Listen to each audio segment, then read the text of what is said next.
রমজানের সবচেয়ে মহিমান্বিত রাত কোনটি জানেন? যে রাত হাজার হাজার মাস অপেক্ষা উত্তম। হ্যাঁ, সেই রাতটি হচ্ছে শবে কদর, লাইলাতুল কদর।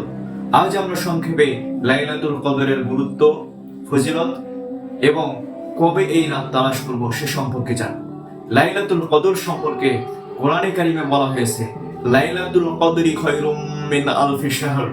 লাইলাতুল কদর হাজার হাজার মাস অপেক্ষা উত্তম।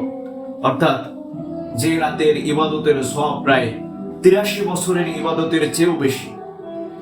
আরো বলা হয়েছে, তানাজ্জালুল মালাইকাতু ওয়ার রূহু ফিহা। এ রাতে ফেরেশতাগণ ও জিবরাইল আলাইহিস সালাম পৃথিবীতে অবতরণ করেন। রহমত, বরকত এবং ক্ষমার এক বিশেষ রাত।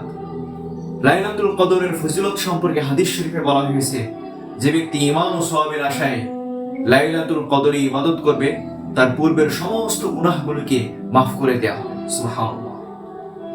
এক রাতেই জীবনের সমস্ত গুনাহ মাফ। শবে কদর কবে তালাশ করব এ সম্পর্কে হাদিস শরীফে বলা হয়েছে, তোমরা রমজানের শেষ দশকের বিজল রাত্রিগুলিতে শবে কদর তালাশ করো। অর্থাৎ 21, 23, 25, 27 ও 29 রমাদান। অনেক আলেমের মতে 27 রমাদানেই শবে কদর হওয়ার সম্ভাবনা বেশি, কিন্তু তা নিশ্চিতভাবে বলা যায় না। তাই রমজানের শেষ দশকের বিজল রাত্রিগুলিতে ইবাদতে মনোযোগ দেওয়া প্রয়োজন।